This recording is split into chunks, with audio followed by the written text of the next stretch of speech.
Hello guys, कसे काय आहात? बरे आहात ना? आजचा व्हिडिओ माझा 10वी-12वी नंतर करिअर गायडन्स याच्यावर आहे. 10वी-12वी झाली पण पुढे काय करायचं हे समजत नाही आहे. चुकीचा निर्णय घेतला तर आयुष्यभर पश्चाताप होऊ शकतो. म्हणून हा व्हिडिओ शेवटपर्यंत नक्की बघा.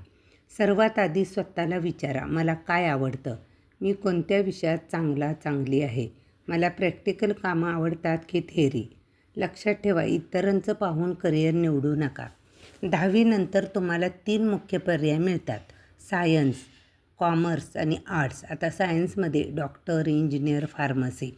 Commerce CA, CS, banking. आर्ट्समध्ये UPSC, टीचिंग, डिझायनिंग, मीडिया. तुमच्या इंटरेस्टनुसारच स्ट्रीम निवडा. 12वी नंतर अनेक करिअर ऑप्शन्स आहेत: engineering, medical, BBA, BCA, BCom, hotel management, animations, fashion designing, government job तयारी. आजकाल स्किल जास्त महत्त्वाच्या आहेत. कोणाच्या प्रेशरमध्ये निर्णय घेऊ नका. इंटरनेटवर रिसर्च करा. करिअर काउन्सिलरची मदत घ्या. तुमच्या पॅशनला फॉलो करा. लक्षात ठेवा, सक्सेस हा शॉर्टकट नसतो. तुम्हाला कोणत्या फील्डमध्ये जायचं आहे ते तुम्ही विचार करूनच निवडा. आणि अशा यूजफुल व्हिडिओसाठी फॉलो करा. माझा व्हिडिओ आवडला असेल तर लाईक, शेअर, सबस्क्राईब करायला विसरू नका.